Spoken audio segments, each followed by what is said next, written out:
तो हमारा टॉपिक चल रहा है पद परिचय।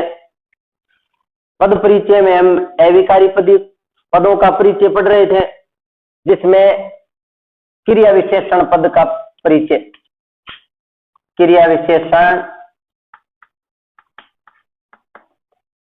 पद का परिचय। क्रिया विशेषण हमने पढ़ लिए। क्रिया की विशेषता बतलाने वाले अव्यय शब्द क्रिया विशेषण कहलाते हैं। क्रिया विशेषण के भेद पढ़ लिए। कालवाचक क्रिया विशेषण जो समय की सूचना देता है, समय का बोध कराता है। स्थानवाचक जो क्रिया के घटित होने का स्थान। परिमाणवाचक क्रिया के मात्रा, तौल और रीतिवाचक क्रिया के होने का ढंग, तरीका। तो ये 4 प्रकार के क्रिया विशेषण थे, ये हमने पढ़ लिए। अब देखो क्रिया विशेषण पद का परिचय।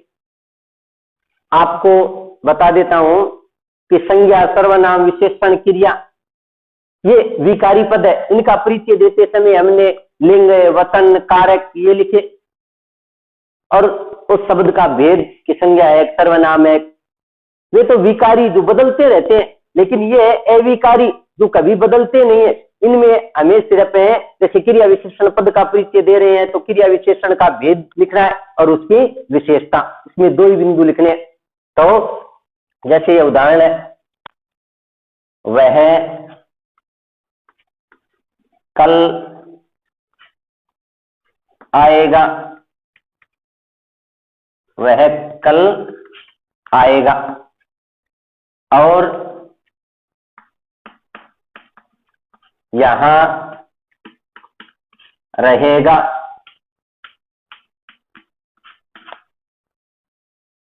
वह कल आएगा और यहां रहेगा।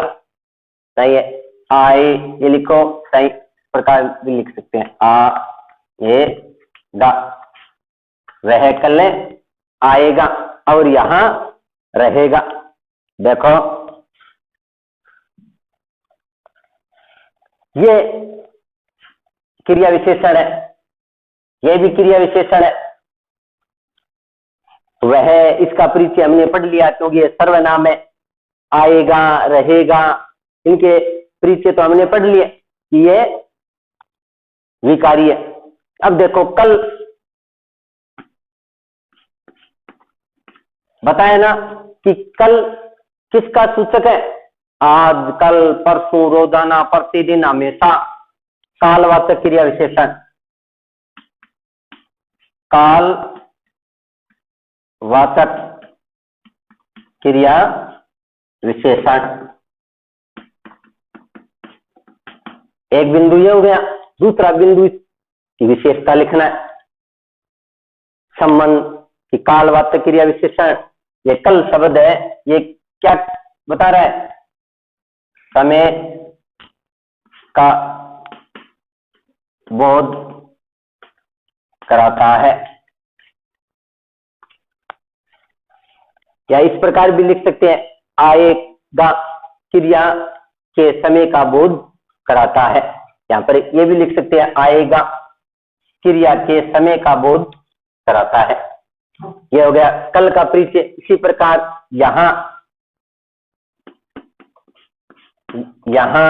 वहां, ऊपर, नीचे, दाएं, बाएं। स्थानवाचक क्रिया विशेषण, यहां किसी स्थान का नाम है तो वो संज्ञा है। जैसे जयपुर है, दिल्ली है, आगरा है, ये तो संज्ञा है। लेकिन यहां, वहां, आगे, पीछे, ये क्या है? स्थानवाचक क्रिया विशेषण, क्रिया विशेषण। और किसका बोध कराता है? रहेगा क्रिया के स्थान का बोध कराता है। ये क्रिया है, रहेगा, तो इसका स्थान सूचित करता है। तो रहेगा, रहेगा क्रिया के स्थान का बोध कराता है, बोध कराता है। बताया ना, इसमें भी लिख सकते हैं, आएगा क्रिया के समय का बोध कराता है। तो ये हो गया। परिचय, क्योंकि इसमें है मुंह एक का परिचय दे दिया, वही सबका है। अगर यहाँ पर यह आ जाता ना वह आद आएगा तो भी यही परिचय है, कालवाचक क्रिया विशेषण है, समय का बोध कराता है। अगर यहाँ पर यह आ गया कि वहां या आगे पीछे दाएं बाएं तो भी स्थानवाचक क्रिया विशेषण है और क्रिया के स्थान का बोध कराता है, क्योंकि ये विकारी नहीं है, ये अविकारी है। विकारी तो बदलते रहते हैं, जैसे ये कह दिया ना कि सीता पढ़ती है तो हम लिखेंगे कि ये स्त्रीलिंग है। अगर यहाँ पर यह आ गया कि राम पढ़ता है तो ये बदल गया ना, यहाँ पर अब लिखना पड़ेगा ये पुल्लिंग है। तो ये तो बदलते रहते हैं, लेकिन ये जो लिंग वचन कारक काल के प्रभाव से कभी बदलते नहीं है, एक का परिचय है वही सबका है।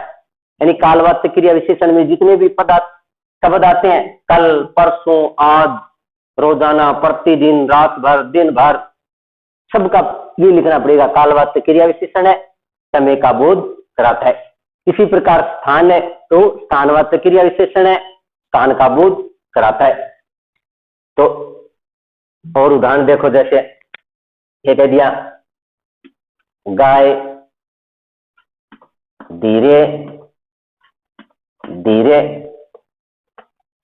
चलती है, यहां पर है ये क्रिया विशेषण है, क्योंकि गाय तो संज्ञा है, इसका परिचय हमने कर लिया, ये क्रिया है, क्रिया का परिचय भी हमने कर लिया। हम क्रिया विशेषण का परिचय कर रहे हैं तो ही क्रिया विशेषण को रेखांकित किया है। परीक्षा में इसके नीचे भी रेखा हो सकती है, इसके नीचे भी, वो आपको पहचानना है फिर कि ये शब्द कौन सा है। अब देखो धीरे धीरे धीरे धीरे इसका परिचय दे रहा है। अब धीरे धीरे हमें देखना है कि ये क्या है, ये क्रिया जो चलती है इसके होने का तरीका बताया गया, और तरीका किसमें बताते हैं, रीतिवाचक क्रिया विशेषण। तेज, होले से, चुपके से, फटाफट, झटपट, धीरे धीरे, तुरंत, अचानक, सहसा, ये रीतिवाचक क्रिया विशेषण। तो यहां पर लिखेंगे रीतिवाचक क्रिया विशेषण, क्रिया विशेषण।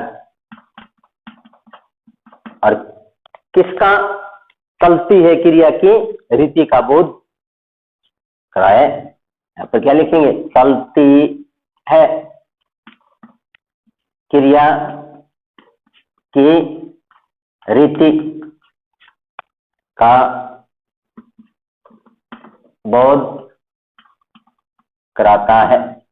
ये शब्द है, ये चलती है क्रिया की रीति का बोध कराता है। चलती है क्रिया का ढंग बताया है, तरीका बताया कि क्रिया किस प्रकार हो रही है, तो ये रीतिवाचक क्रिया विशेषण। जैसे यह कह दिया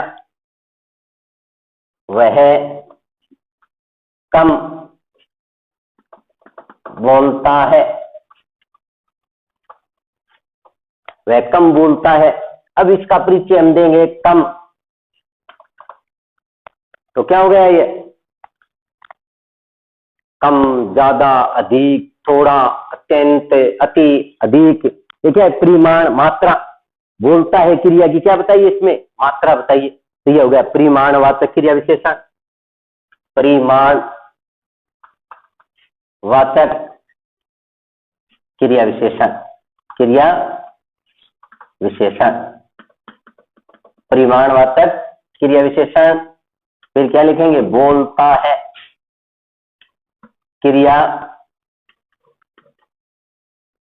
की मात्रा या परिमाण का बोध, या परिमाण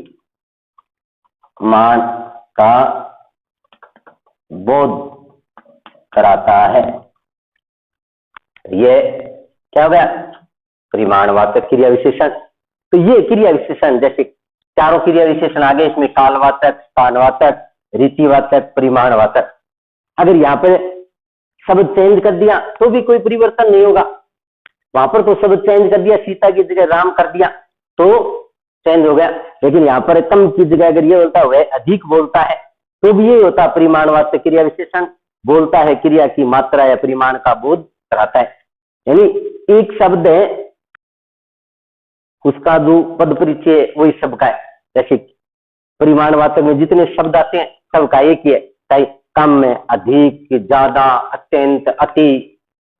तो ये क्रिया विशेषण पद का परिचय। क्रिया विशेषण यानी अव्यय पदों का परिचय देते समय हमें एक तो उसका भेद लिखना है, दूसरा उसका है वो क्रिया के साथ जो संबंध है, क्रिया की जो विशेषता है, यानी काल का बोध कराता है, स्थान का, रीति का, परिमाण का। तो ये तो हो गया क्रिया विशेषण पद का परिचय। अविकारी पद हमने पढ़े 4 है, ये तो क्रिया विशेषण है 4। अविकारी पद भी 4 है, जिसमें पहला हो गया ये क्रिया विशेषण। फिर देखो समुच्चय बोधक, संबंध बोधक, विस्मयादि बोधक। तो देखो अब बोधक अव्यय, समुच्चय बोधक अव्यय,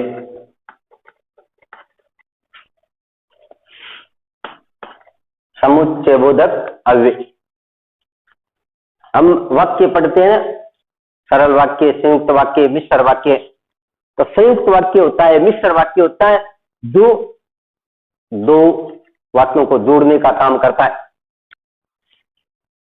ये समुच्चय बोधक अव्यय वे अव्यय शब्द जो दो शब्दों, दो वाक्यों या दो वाक्यांशों को जोड़ने का कार्य करते हैं, समुच्चय बोधक अव्यय कहलाते हैं।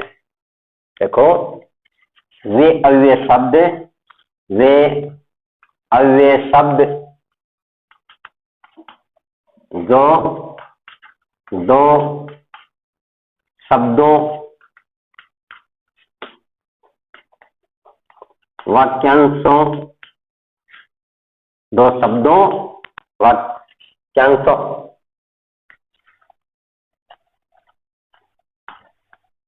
वाक्यों को जोड़ते हैं,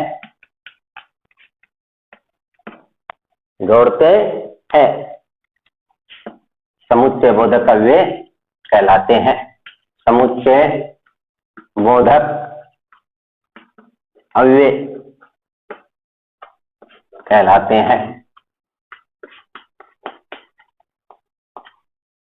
समुच्चय बोधक अव्यय किसे कहते हैं? समुच्चय बोधक अव्यय कि वे अव्यय शब्द जो दो शब्दों, वाक्यांशों या वाक्यों को जोड़ते हैं। समुच्चय बोधक अव्यय दो शब्दों को जोड़ते हैं या वाक्यांशों, वाक्य की जो अंश है या लगा दे, या वाक्यों को जोड़ते हैं, समुच्चय बोधक अव्यय कहलाते हैं। इसमें ऐसे शब्द आएंगे जैसे समुच्चय बोधक अव्यय के वैसे तो कई भेद है, संयोजक जो जोड़ते हैं, विभाजक। विभाजक का मतलब एक वाक्य को दूसरे वाक्य से अलग, यानी वैसे वाक्य को जोड़ते हैं लेकिन एक वाक्य की जो विशेषता है, यानी ये काम करूं चाहिए ये। तो संयोजक में जैसे ये आ गया और, तथा, एवं, ये क्या हो गए संयोजक। जैसे विभाजक हो गए या, अथवा। तो ये जैसे ये कर दिया राम और लक्ष्मण वन में गए, तो ये तो दो शब्दों को जोड़ने का काम करते हैं, राम और लक्ष्मण। जैसे ये कर दिया राम पुस्तक पढ़ता है और सोहन क्रिकेट खेलता है, और दो वाक्यों को जोड़ दिया। इसमें क्या है, विभाजक ये काम करो चाहिए, या जैसे ये कह दिया या पुस्तक पढ़ो या खेलो, या पढ़ो या जाओ। तो ये और, तथा, एवं, या, अथवा, इसके साथ कुछ कारण वाचक है, संकेत वाचक, यानी जैसे ये इसमें आते हैं समुच्चय बोधक में, परंतु, किंतु, बल्कि, मानो, यदि तो, यद्यपि, तथापि, इसलिए, अतः, अतएव, वरना, अर्थात, यानी ये सब है क्या है? समुच्चय बोधक अव्यय। समुच्चय बोधक अव्यय है, उसमें क्या होता है कि वे अव्यय शब्द जो दो शब्दों को, दो वाक्यांशों को या दो वाक्यों को जोड़ते हैं, समुच्चय बोधक अव्यय कहलाते हैं। और तथा, एवं, या, अथवा, तो ये क्या है? समुच्चय बोधक है अव्यय। तो समुच्चय बोधक अव्यय है, उसमें जैसे कह दिया कि राम और लक्ष्मण वन में गए, तो ये क्या हो गया? समुच्चय बोधक अव्यय। समुच्चय बोधक अव्यय है। जैसे कह दिया कि पढ़ो या जाओ, या ये कह दिया कि आप चाय पिएंगे या खाना खाएंगे। यानी एक वाक्य है, एक शब्द है, उसको दूसरे शब्द से जोड़ा गया, लेकिन ये तो संयोजक, और ये क्या हो गया? विभाजक। यानी क्या, तो ये काम करो, ये। इसी प्रकार जैसे कह दिया, जैसे बादल गरजे परंतु वर्षा नहीं हुई। यानी परंतु वह बीमार है, इसलिए विद्यालय नहीं आया। वह बीमार है, अतः विद्यालय नहीं आ सकता। तो ये सब क्या है? और, तथा, एवं, या, अथवा, परंतु, किंतु, बल्कि, मानो, यदि, तो, यद्यपि, तथापि, इसलिए, अतः, अतएव, वरना, अर्थात, और भी लिख सकते हैं। जैसे क्योंकि, क्योंकि, या नहीं तो, ये सब क्या है? ये है समुच्चय बोधक अव्यय। ये क्या है? समुच्चय बोधक अव्यय। तो ये समुच्चय बोधक अव्यय कि वे अव्यय शब्द जो दो शब्दों, वाक्यांशों या वाक्यों को जोड़ते हैं, समुच्चय बोधक अव्यय कहलाते हैं।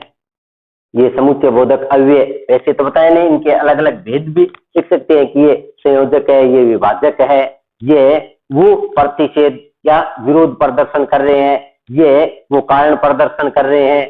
इसके अलग अलग भेद भी लिख सकते हैं। तो ये इनके वाक्य का ही आप यहाँ पर भी है, वो पद परिचय साथ में कर सकते हैं, देख सकते हैं। जैसे अगर दिया और रेखांकित हो गया, इसका परिचय दीजिए, तो इसका परिचय हम देंगे, तो यहाँ पर क्या लिखेंगे? और ये समुच्चय बोधक अव्यय दो शब्दों को जोड़ने का कार्य करता है। पता है ना, अव्यय शब्दों का, अविकारी शब्दों का परिचय देते समय हमें दो ही बात लिखनी है। एक तो उसका भेद कि और किस में आता है, समुच्चय बोधक अव्यय, और दो वाक्यों या दो शब्दों को जोड़ने का कार्य करता है। ये जैसे ये कह दिया बादल गरजे परंतु वर्षा नहीं हुई, ये समुच्चय बोधक अव्यय और दो वाक्यों को जोड़ने का कार्य करता है। तो बताए ना कि अविकारी जो शब्द है, अव्यय शब्द है, उनका एक का जो परिचय है वही सबका है। जैसे और की जगह यहाँ पर है तथा, आता, एवं, आता, तो ये बात लिखते हैं समुच्चय बोधक अव्यय दो वाक्यों को या दो शब्दों को जोड़ने का कार्य करते हैं। अब देखो तीसरा है संबंध बोधक अव्यय। संबंध बोधक अव्यय, संबंध बोधक अव्यय नाम से पता है। संबंध यानी वे अव्यय शब्द जो वाक्य में संज्ञा या सर्वनाम के बाद आकर वाक्य में अन्य शब्दों के साथ उनका संबंध बताते हैं, संबंध बोधक अव्यय कहलाते हैं। संबंध बोधक अव्यय किसे कहते हैं? कि वे अव्यय शब्द जो संज्ञा या सर्वनाम शब्दों के बाद आकर वाक्य में दूसरे शब्दों के साथ उनका संबंध बताते हैं, संबंध बोधक अव्यय कहलाते हैं। तो देखो लिखो, वे अव्यय शब्द, वे अव्यय शब्द जो वाक्य में संज्ञा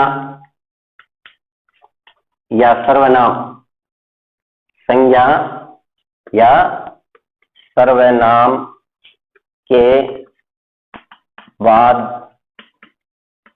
आकर,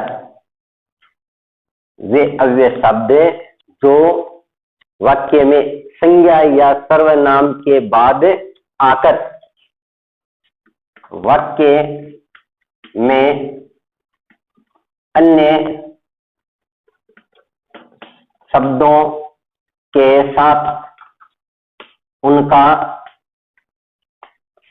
संबंध बताते हैं, उनका संबंध बताते हैं, संबंध बोधक अव्यय कहलाते हैं।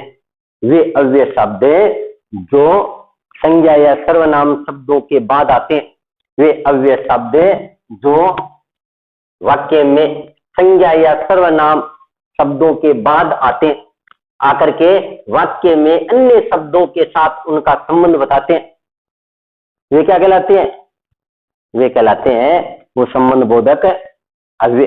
संबंध बोधक अव्यय है, जैसे ये उदाहरण है, कह दिया विद्यालय के सामने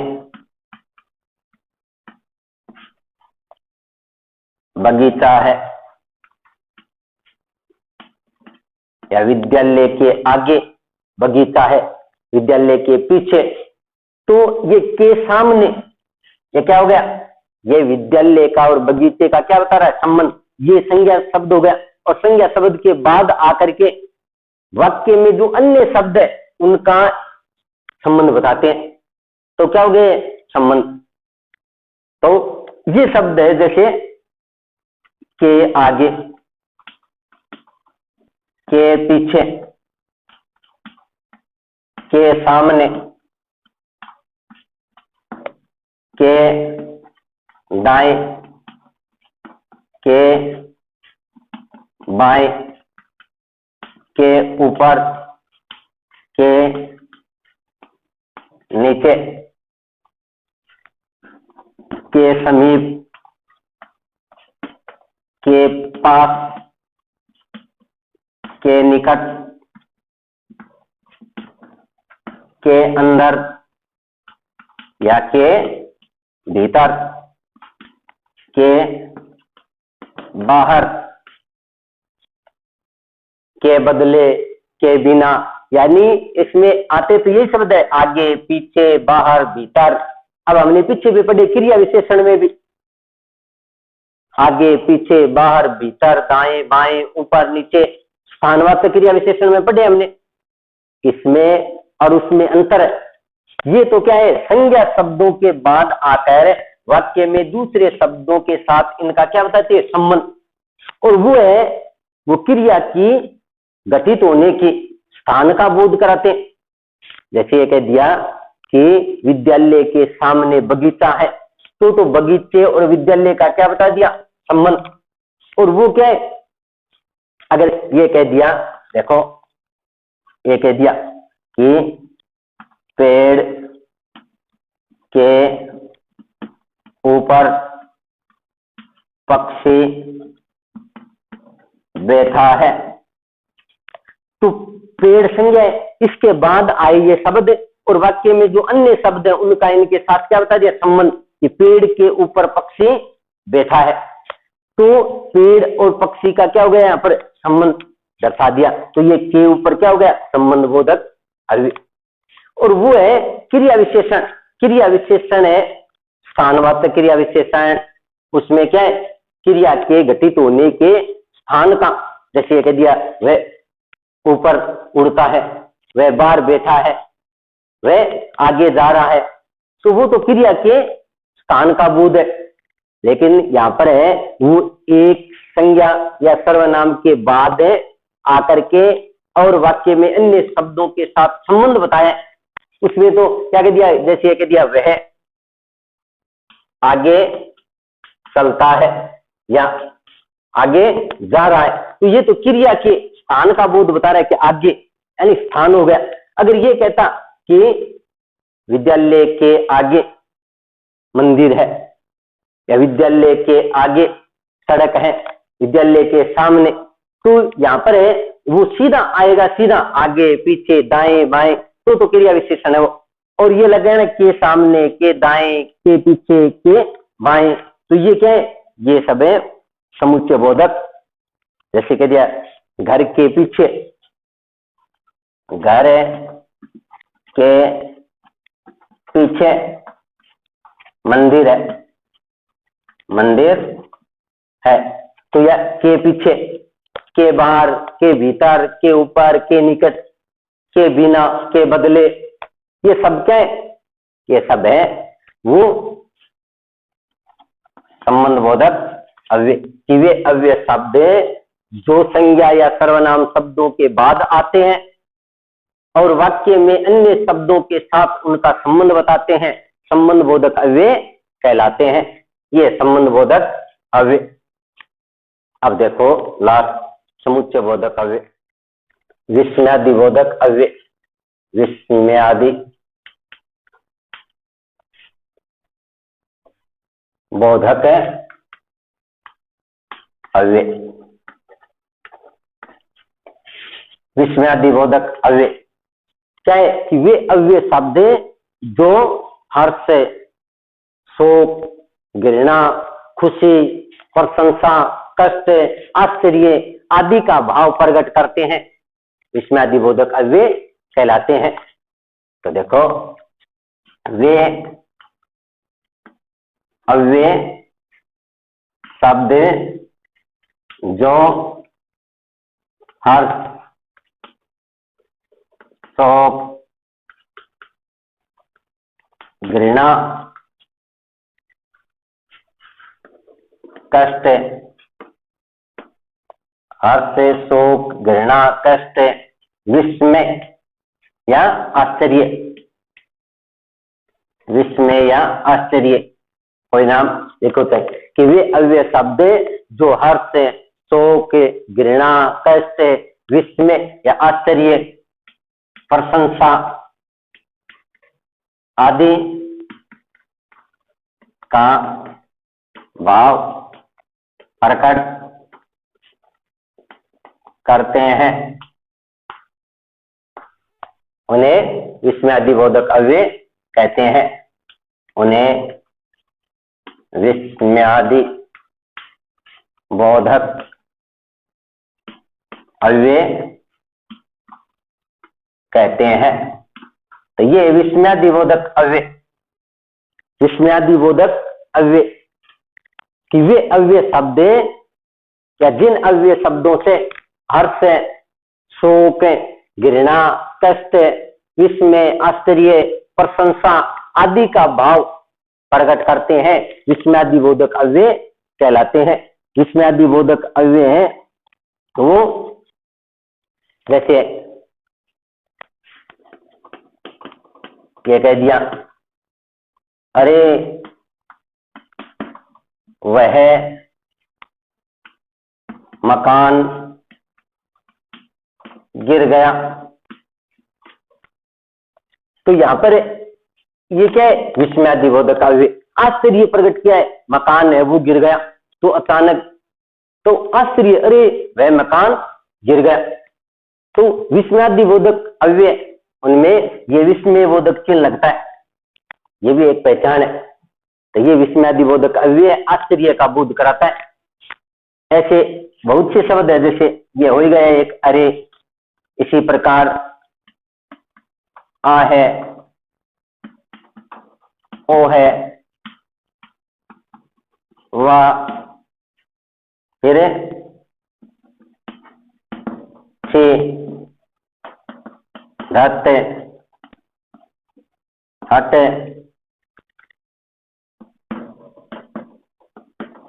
फिर जैसे ये कह दिया शाबाश,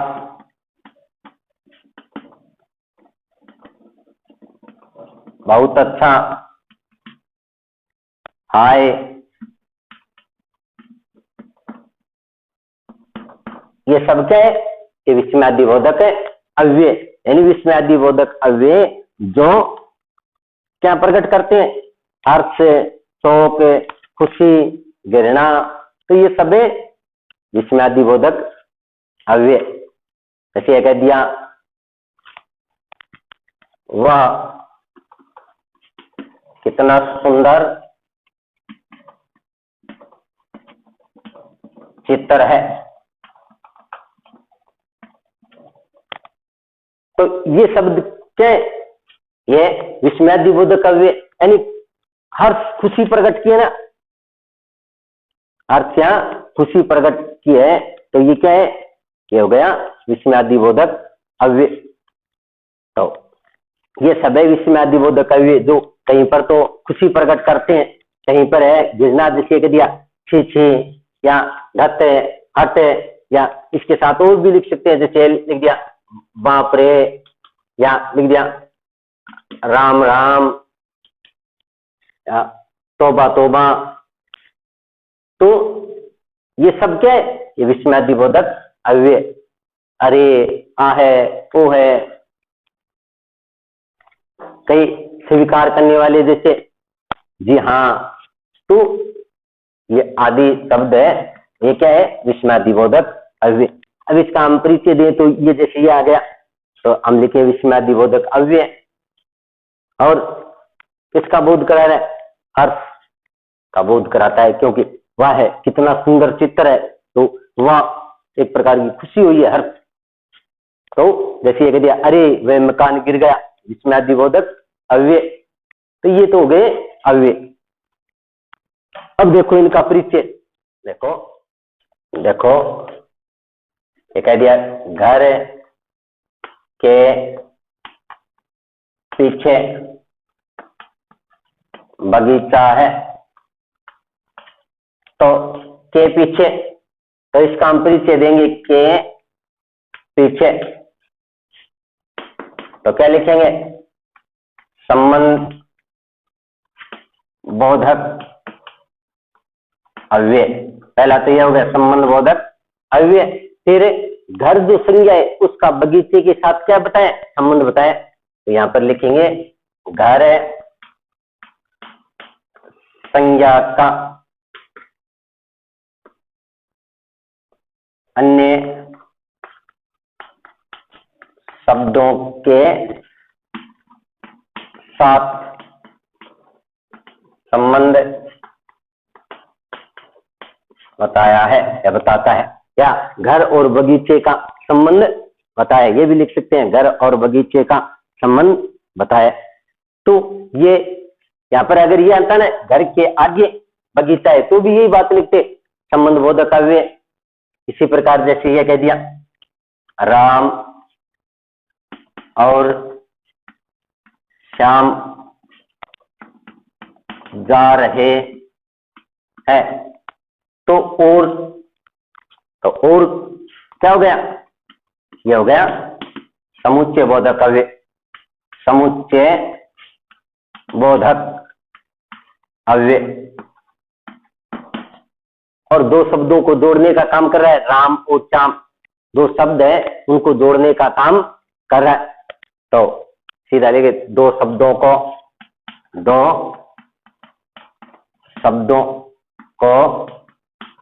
जोड़ता है, तो ये संबंध बोधक अव्यय हो गया।